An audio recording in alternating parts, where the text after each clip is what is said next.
Hey friends, my name is Aki Dearest. So this is going to be a new series that I'm starting up on the channel called the Otaku Monthly Favorites. Basically how this is going to work is that at the end of every month I'm going to be sharing with you guys certain anime, certain manga, and certain anime films that I have been introduced to within that given month. But at the end of every episode I'm actually going to be doing a Q&A segment where you guys will be able to participate in by following me on Twitter and using the hashtag DearAki.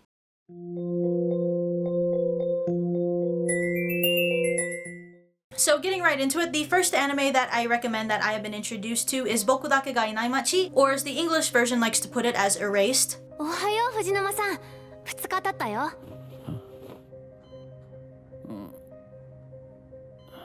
And you've probably heard almost every anime YouTuber cover this already, but it's a really suspenseful and very action-packed anime. Now the story is about our main character Satoru, who is a struggling manga artist who has the supernatural ability called Revival. Now what Revival does is that it's not under his control, it's something that happens randomly. But he's sent back in time in order to figure out what is wrong with the current situation. And the reason he has to do this is to prevent a certain catastrophe from happening. Now the main focus of the entire anime is that our character is brought back so far in time where he is going to try and do everything he can to prevent himself from getting framed from a murder that he didn't commit. Another thing that I really liked about this anime is the mix of a little bit of 3D and 2D animation. I don't know if any of you that have watched it have noticed that lately. Now this is coming from someone that doesn't like 3D anime. I'm not really a big fan of 3D animation, but the way that it's incorporated into the Kodaka series is actually just to simply make it more suspenseful, to kind of add to the vibe of the entire anime. I also like the widescreen shot that they go into in order to represent that it's the past. The next thing I wanted to say about Boku is that it's really nice to hear Asian Kung Fu Generation come back, because, you know, the last time we ever really heard them was for... The last thing that I wanted to touch on is that as far as the manga goes, if you're really into the anime, I don't suggest that you read the manga, because when you're dealing with time travel, it can get a little bit confusing, and the way that the manga did it was that they switched up a few things and they added a lot of things that weren't in the anime, so it does kind of throw you off a bit if you're doing both at the same time. But you know, this can be said with almost any anime in accordance to its own manga. The second anime that I wanted to introduce is Dimension W. 2036年に存在が証明された X、Y、Z に続く第4の次元軸 W 次元間電磁誘導装置通称恋 Now, the whole reason I got into Dimension W is through the Bokudake opening, and my first reaction was like, holy crap, that guy can dance. It definitely gave me a little bit of vibe of Dramatical Murder. Now, I'll admit that the first episode got me a little bit confused. It definitely threw a lot of information at you and kept it very vague, but I don't know if it's because I'm a little bit, slow. But I did have to look up certain reviews and certain discussion boards that talked about the first episode of Dimension W. But after that, it actually is something that I'm going to be continuing. So it is a little complex, but I'm pretty sure that everything's going to tie in together by probably episode 5 or 6.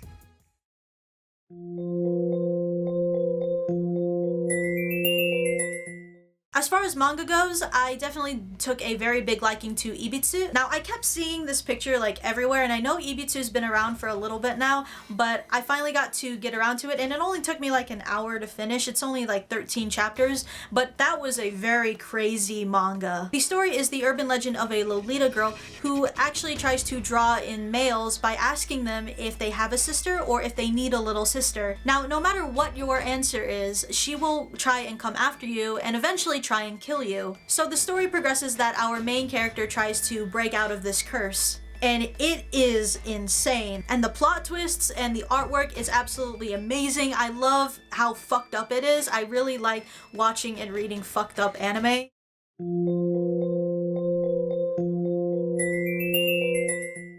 The next thing I wanted to introduce is an anime film by Studio Ghibli called Omiide no Mani, or in English, When Mani Was There.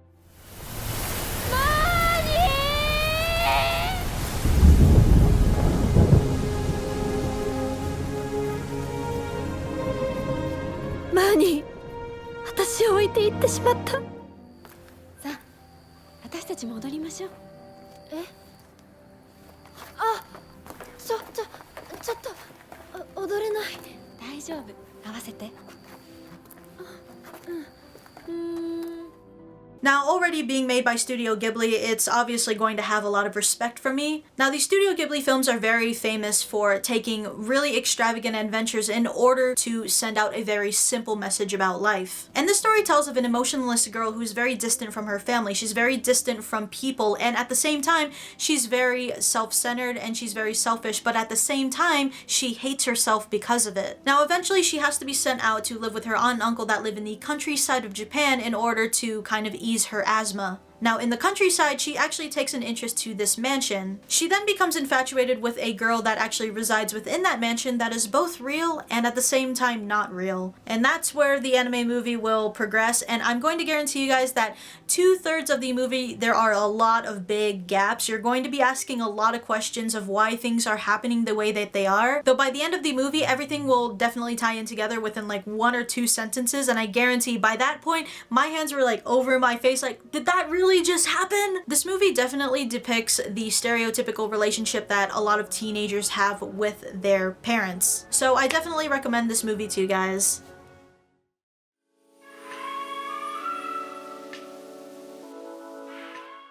So for this last segment of the video, I'm going to be answering the questions that you guys asked on Twitter using the hashtag #Taraki. So first question is, what has been your favorite topic that you've made a video on? Somewhere between everything you didn't know about Death Parade and 5 anime that almost never existed. Because I really liked researching different religions and different beliefs for Death Parade, and at the same time, I really liked learning the stories behind a lot of popular anime that almost never existed, because without those anime, I do believe that the otaku community probably would have been a little bit different without things like Evangelion. How did you meet Joey and Misty? It's a pretty simple story. I had like 1,200 subscribers at the time, and Joey had like 60K, and I sent him a message on YouTube and I said, I really like your stuff and I think you're funny.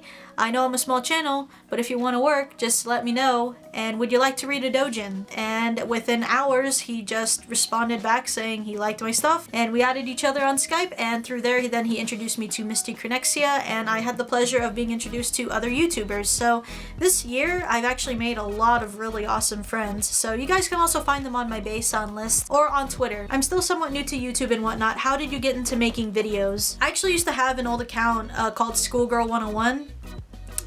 You guys can judge me all you want on that. But it existed actually in the beginning of YouTube, like 10 years ago, and I used to make AMVs, and I was within a very small anime group on YouTube. But then that account got deleted because then I started uploading hentai openings. Again, you can judge me, it's okay. Now, as far as this channel goes, long story short is that I wanted to do something with my life, and YouTube was just something that I kind of just wanted to push. Dear Aki, Tentacle-sama finally noticed you, but some weird magic turned you into a teenage boy. What do you do? Joey is watching. Well, I've been in a committed relationship with Tentacle-sama for quite some time now, so him noticing me is already on a daily basis. And if I turned into a teenage boy, I'd probably fap every single day, so if Joey is watching, then Noble might get jealous and might convince Joey to join in, and we'll all just have a grand time. 3 boys just... Dear Aki, what's the one anime news series or event you heard last year that filled you with the most salt? Definitely Makura no Danji as far as recent anime goes. I can't even tell you guys how cringeworthy that anime was. Oh wait, I can! I made a whole video on it. Any favorite Pokemon? Wooper. Dear Aki, what's your favorite hentai? Well, recently I have been taking a liking to Creamy Pie. Even though it's only 2 episodes, I think it's actually pretty damn adorable. And Euphoria, I actually took a liking to. But as far as ever, you're asking what my favorite hentai is ever? It's like choosing between 2 children. As fucked up as that might sound now, that was a poor choice of words. But I'd probably say either Another Lady Innocent, It's a Family Affair, My Elder Sister Anarchy, Bible Black. I'm very picky with my hentai as well. I really need that Aki is my waifu shirt. I honestly don't even think that would sell. But honestly, I'm not even really thinking about merch. If anything, I would like to sell cosplay prints, but maybe if I reach like 50 or 100k on the channel, then I guess that's when I'll start doing things like that. Dear Aki, what new series from 2016 are you watching or are going to watch? Well, like I said in the beginning of the video, I've been really committed to the Kodaka series and Dimension W. As far as what's coming up, I know that there's this film coming out in the summer called Kimi no Nawa, and it's a romantic anime movie, and I really like the 5 centimeters per second movie, so I might take a liking to it, and that's something that's on my list. What is the most misleading anime opening in your opinion? I can't think of the one that sticks out the most, but the one that's still fresh in my mind is the one that was for Cute High Earth Defense Club. I actually thought it was going to be hilarious and that I'd be in stitches, but the opening was the only funny thing, and then once I saw the anime, I was pretty disappointed. Aki, can you do a motivational quote? The snail is slow, but it does move. I don't know if that was motivating. Alright, so let me know guys what you guys thought about this series. If you guys want to participate in the Q&A, again, just hashtag Taraki on my Twitter. Let me know of any other anime that you've been introduced to this month, and I will see you guys in the next video. Bye bye!